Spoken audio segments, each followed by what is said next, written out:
beberapa hari lagi akan masuk bulan puasa. Dilaporkan kepada Allah amal perbuatan kebaikan-kebaikan segenap hamba. Ada sholat, ada zikir, ada baca Quran, ada sedekah, ada haji, ada umrah, ada menuntut ilmu, ada hadir majelis talim, ada puasa. Diajukan kepada Allah amal perbuatan hamba-hambanya. Allah kemudian berfirman, kullu amal ibni adam lahu illa saum fa innahu li wa ana ajzi bih.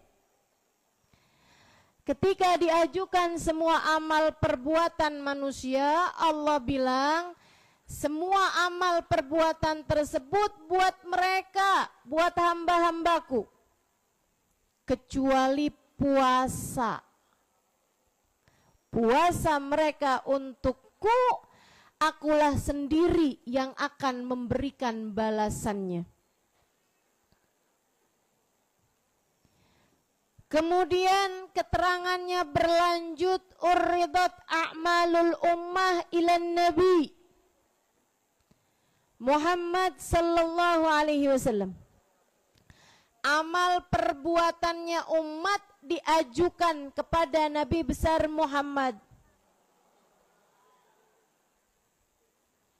Ada belajar, ada ngajar, ada berbuat baik sedekah, ada ngasih makan orang lain.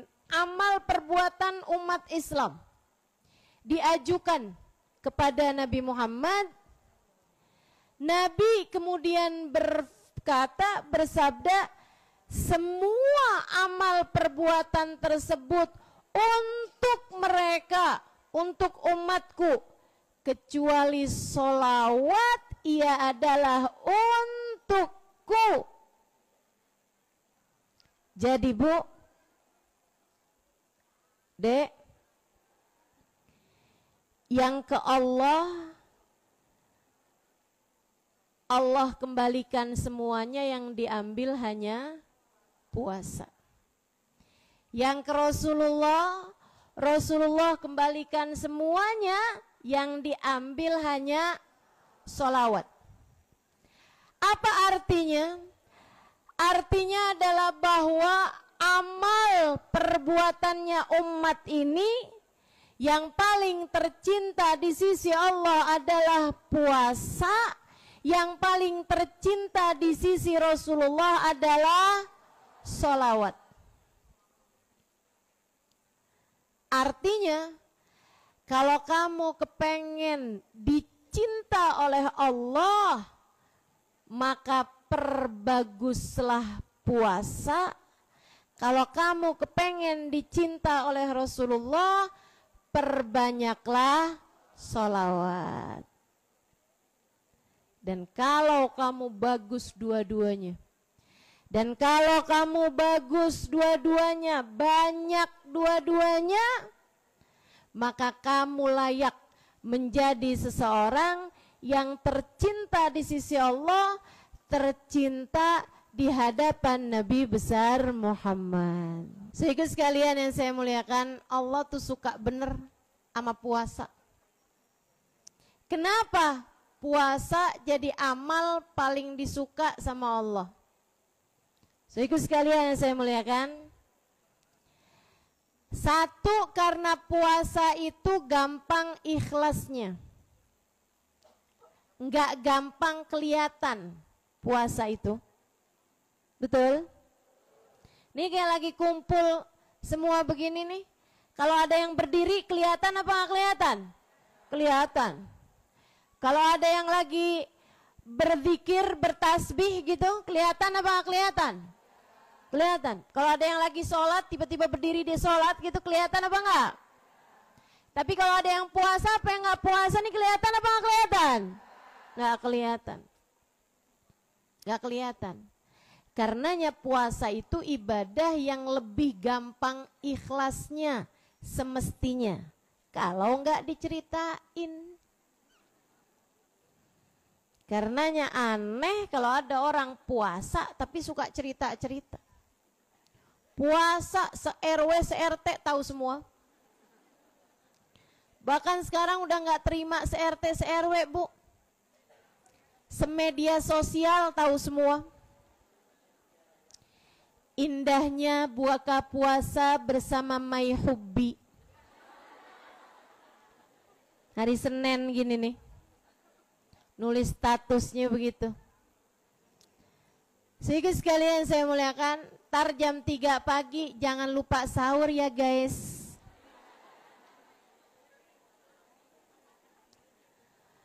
Ustazah emang gak boleh tuh ngingetin orang puasa? Boleh, tapi gak jam 3 pagi juga. Kamu pikir siapa orang iseng buka-buka statusmu jam 3 pagi? Gak lain gak bukan, coba telaah hatimu, kamu kepengen biar orang tahu kalau kamu udah siap-siap buat sahur. Kan begitu? Jadi sekalian, ini nanti masuk bulan suci Ramadan, kata Nabi Muhammad alaihi wasallam, "Idza jaa syahr Ramadan futihat abwabul jinan wa ghulliqat abwabun niran wa suffidatis syayatin." Apabila datang bulan suci Ramadan, Allah buka-buka pintu surga. Allah tutup-tutup pintu neraka dan Allah ikat, Allah belenggu para setan. Setan diikat-ikat, Bu. Semua Ustazah, semua. Tapi kok ada orang bisa bikin dosa juga di bulan suci Ramadan, yaitu bukan salah setan. Jangan salahkan setan, kata setan saya nggak ikut-ikut, serius dah. Meskipun ya, setan itu kan ganggu umat manusia. Kita diminta berlindung dari godaan manusia. Saya kalau lihat kejahatan orang-orang zaman sekarang tuh yang bisa sampai jahat-jahat, ada kakek perkosa cucunya, ada bapak bisa bunuh anaknya, gitu kan ya? Ada suami nenggelemin bininya, Masya Allah. Ini ibu-ibu sekalian, saya lihat-liatin nih sambil saya pikir, lama-lama kayaknya setan deh yang berlindung dari kejahatan manusia. Kata setannya, kita aja masih sayang sama istri kita. Kita aja masih sayang sama suami kita. Kata setan yang perempuan. Kita aja masih sayang sama anak kita. Ini manusia kok jahat ya. Sama keluarga sendiri bisa berbuat jahat. Ya Allah, aku berlindung dari kejahatan manusia. Kata para setan. Teman-teman sekalian yang saya muliakan, puasa amal perbuatan paling dicinta di sisi Allah karena dekat sama ikhlasnya. Jangan biarkan orang tahu bahwa kamu berpuasa kalau puasa sunnah. Kalau puasa wajib, ya emang wajib. Ya nggak apa-apa orang tahu, emang semuanya juga puasa. Kan nggak ada kalau bulan Ramadan gitu kan. Ayo makan. Enggak saya lagi puasa. Ih solehah amat. Enggak mungkin begitu kalau bulan suci Ramadan. Sebab itu adalah kewajiban. Kita wajib puasa. Tapi kita tahu bahwasanya nilainya puasa ada pada keikhlasan. Maka ikhlaskanlah dirimu saat berpuasa. Yang ikhlas. Jangan amal perbuatanmu selama Ramadan kamu kepengen orang pada tahu semuanya. Berapa banyak kamu hatam Al-Quran dan gak usah diumum-umumin sama banyak orang. Apa yang kamu lakukan, sedekah yang kamu kerjakan, jangan semua ibadah kamu kasih tahu sama orang.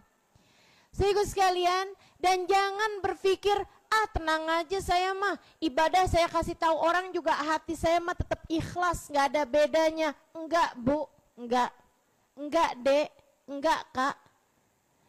kita itu masih jadi orang-orang yang kalau kita beribadah ketahuan nama orang, hati kita berbunga-bunga. Betul? Halo? Betul nggak? Masih seneng kelihatan sama orang, masih seneng dipandang sama orang. Bu, apalagi yang namanya sedekah. Masih seneng banget tuh namanya ditulis di papan pengumumannya masjid. Ibu Haji Erni 250.000. Ibu Romlah 215.000. Di bawahnya hamba Allah 10.000. Kalau sedekahnya banyak, namanya ditulis. Giliran sedekahnya sedikit, hamba Allah. Bu, dia nggak tahu bahwa pangkat hamba Allah adalah semulia-mulia pangkat. Kok berani-berani kamu bilang dirimu hamba Allah? Emang kamu udah diakuin sebagai hambanya Allah? Itu setinggi-tinggi pangkat. Allah tuh kalau lagi mau ngasih karunia kepada Nabi Muhammad, Allah panggil Nabi Muhammad, Allah sebut Nabi Muhammad, Allah predikatkan Nabi Muhammad dengan nama Abdullah, hambanya Allah. A'udzubillahi minasyaitonirrajim.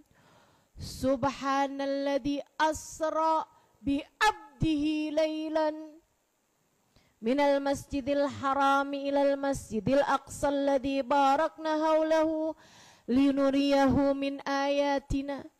Kata Allah, Maha Agung Allah yang telah memperjalankan hambanya. Nabi Muhammad dikaruniai Isra dan Mi'raj, Allah nggak bilang yang telah memperjalankan Rasulnya, yang telah memperjalankan Nabinya. Tapi Allah memanggilnya dengan sebutan yang telah memperjalankan hambanya. Karena fimagamil ikram, ketika Allah hendak memuliakan seorang hamba, Allah menjuluki hamba tersebut dengan nama hambanya Allah, menisbatkannya kepada Allah Subhanahu wa ta'ala. Lah ada tiba-tiba nih orang-orang zaman sekarang, sedekah kalau banyak disebut namanya, kalau di saat sedekahnya sedikit disebut hambanya Allah. Ya Allah, mudah-mudahan Allah karuniakan adab di hati kita. Insya Allah, amin ya rabbal alamin.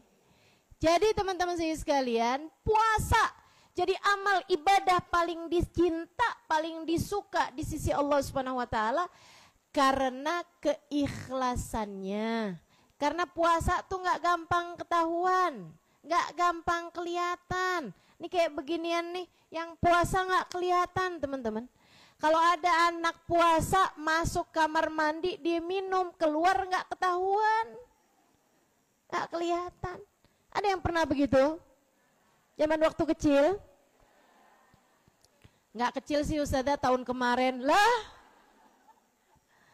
Masya Allah. Sehingga sekalian yang saya muliakan, jadi puasa dicinta di sisi Allah karena ikhlas. Sehingga sekalian saya muliakan, yang kedua, puasa menjadi amal yang paling dicinta Allah Subhanahu wa ta'ala karena puasa itu jenis ibadah meninggalkan kesenangan. Meninggalkan kesenangan. Dan itu Allah suka. Sehingga sekalian, katanya seorang ulama, la antaraktu asya'an ashtahi ahabbu ilayya min an aqumal lail kullah. Kalau tidak salah Sufyan Ats-Tsauri yang mengatakan ini ya. Beliau mengatakan, saya meninggalkan makan malam yang saya nafsu banget sebenarnya, kepengen saya makan tapi saya tinggalin, lebih saya sukai daripada saya memberdirikan sepanjang malam dengan tahajud. Saya tahu nih buat diri saya nih, ibadah saya tuh, dia bilang, lebih baik saya ninggalin sesuatu yang saya sukai. Itu lebih naik cepat kehadirat Allah daripada saat kita mengerjakan ibadah yang kita udah terbiasa mengerjakannya. Ini teman-teman sekalian, naikin derajat di sisi Allahnya cepat. Kamu kalau kepengen dicintai di sisi Allah Subhanahu wa taala, tinggalin sesuatu yang sangat kamu inginkan. Tinggalin sesuatu yang sangat kamu cintai, teman-teman. Makanya Imam Ghazali ketika ditanya sama orang, ma ahabbul a'mal indallah, wahai Imam, apa amal ibadah yang paling disukai di sisi Allah? Kata Imam Ghazali, yang paling berat kamu lakukan atau meninggalkan sesuatu yang paling kamu inginkan. Semakin berat kamu mengerjakannya, disitulah nilai ibadahnya. Kata Imam Ghazali nih, kalau orang hobinya tidur malamnya panjang itu, ibadah paling bagus buat dia adalah tahajud. Karena ninggalin kesenangan tidur. Kalau orang hobinya makan, ibadah yang paling bagus bagi dia adalah menahan lapar. Kalau ada orang dia puasa kuat, tahajud kuat, ibadah yang paling bagus buat dia, karena ternyata dia itu urusan sama duit megangnya kayak pegang nyawa. Ibadah paling bagus buat dia adalah sedekah. Jadi sekalian saya muliakan, jadi orang tuh masing-masing. Nah, karena puasa berisi meninggalkan kesenangan yang secara umum manusia memang sangat menyukainya, maka pada saat itu puasa, menahan lapar, menahan hubungan intim bersama dengan pasangan, ini adalah sesuatu hal yang paling cepat mendekatkan seorang hamba kepada Allah Tuhannya. Bulan puasa nanti, cobain puasa nggak pakai mikirin nanti buat bukanya apa.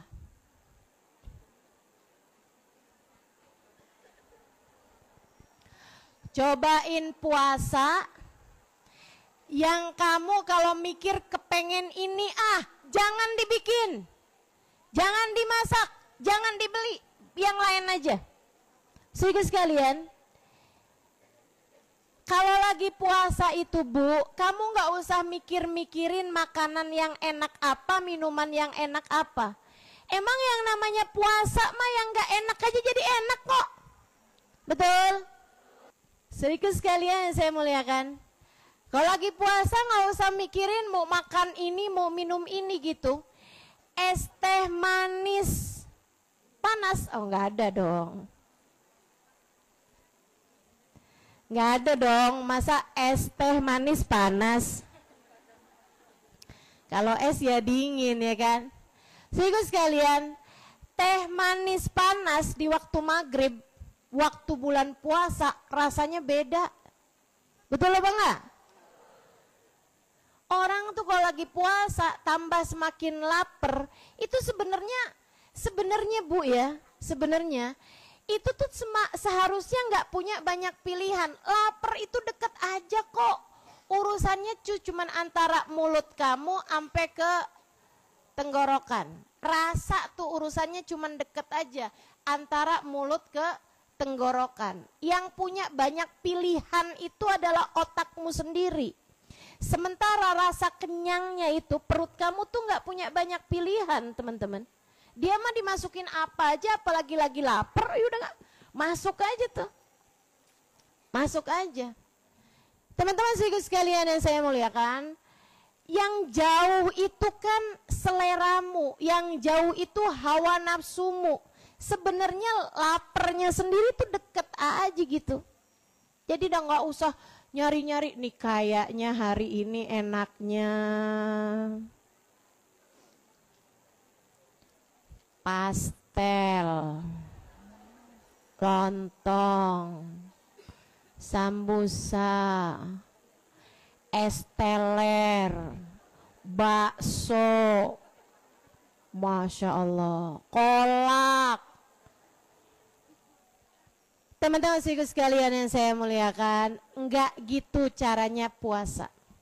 Enggak gitu caranya puasa. Kita lihat nih, cara puasanya hamba-hamba tercinta di sisi Allah. Sayyidah Aisyah, Bu, istri baginda kita Nabi besar Muhammad, Habibat Rasulullah sallallahu alaihi wasallam, ibnu Habibi Rasulullah sallallahu alaihi wasallam, binti Habib Rasulullah sallallahu alaihi wasallam. Beliau adalah wanita terkasih di sisi Rasulullah, putri dari sahabat terkasih di sisi Rasulullah. Sayyidah Aisyah, hasil didikan Nabi Muhammad sallallahu alaihi wasallam. Satu waktu beliau lagi puasa sunnah. Pagi hari dapat kiriman uang dari khalifah. Beliau lihat duitnya lumayan banyak. Misal zaman sekarang 10 juta gitu. Beliau langsung panggil pelayannya. Beliau bilang, Bu, tolong ya bagiin ini ya. Nih, 1 juta buat yang sebelah sana tuh. Kamu inget kan anak yatim mama ini? Iya Tuhan. Ah, nih 1 juta. Yang ini nih kamu kasihin buat ini, yang ini kamu kasihin buat ini, kamu kasihin buat ini. Sudah tuh, anggap 50 juta ya, bukan 10 juta, 50 juta. Saudara sekalian, mablag kabir, nilai yang cukup besar gitu. Udah tuh, sampai Bu, beliau bagi-bagiin uang. Itu sampai beliau tidak menyisakan untuk diri beliau sendiri barang 100.000 sekalipun. 50 juta tuh dibagiin semuanya. Waktunya maghrib, pelayannya tadi tuh yang diminta buat bagi-bagiin duit kebingungan ngasih bukaan puasa buat tuannya apaan. Jadinya cuman roti kering sama minyak samin. Minyak, roti kering pakai minyak, cocol minyak. Sambil nyuguin kayak begitu kepada tuannya, dia bilang, "Lau apa ini? Tuan, coba tuh tadi tuh, kalau saya dikasih sedirham aja, kayak 100.000 aja dah, saya bakalan beliin kamu daging biar buka puasanya agak enakan." Apa kata Sayyidah Aisyah? "Kamu sih nggak ngingetin, nah saya kan lupa." Buat diri sendiri lupa. Buat diri sendiri, kesenangan hawa nafsunya sendiri lupa. Kenapa? Karena selalu yang dipikirkan adalah untuk diri sendiri, tapi di akhirat nanti. Belajar menunda kesenangan, bukan sampai maghrib Bu, akan tetapi sampai surga. Belajar menunda kesenangan. Kalau kamu pikir kelamaan sampai surga, belajarlah menunda kesenangan. Bukan sampai maghrib, tapi sampai kematian datang menjemput dirimu itu. Tunda kesenanganmu teman-teman sekalian. Bukan hanya untuk sampai beberapa jam yang akan datang, akan tetapi sampai nanti saat kamu berjumpa dengan Allah, saat nanti kamu berjumpa dengan Rasulullah Muhammad sallallahu alaihi wa ala alihi wa sahbihi wasallam. Sehingga sekalian yang saya muliakan, itu kenapa puasa jadi sesuatu yang paling dicinta di sisi Allah Subhanahu wa taala, selain daripada yang pertama lebih bisa diharapkan keikhlasannya, kamu melakukannya karena Allah Subhanahu wa taala, yang kedua karena dalam puasa terdapat meninggalkan kesenangan di dunia demi untuk kesenangan di akhirat.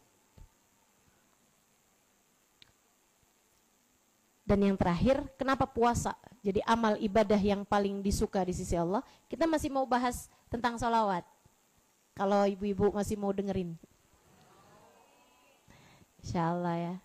Kenapa puasa jadi sesuatu yang paling dicinta di sisi Allah? Allah mau mengajarkanmu untuk tidak bersandar kecuali kepadanya. Teman-teman, puasa tuh kenapa Allah suka, Allah seneng kalau ngelihat kita puasa. Allah seneng kalau ngelihat kita lapar. Saudariku sekalian yang saya muliakan, karena dalam puasa ada pelajaran besar dari Allah untuk tidak bergantung kecuali kepadanya. Bu, kita hidup nih Bu nih, bergantung paling kuat terhadap urusan makan minum. Makanya sampai disebut qawamul hayah, disebut sebagai tulangnya kehidupan, disebut sebagai tiangnya hidup. Tiangnya orang hidup itu adalah makanan sama minuman. Makanya begitu nggak makan nggak minum, badan tuh jadi kayak nggak punya tiang, jadi lemas banget.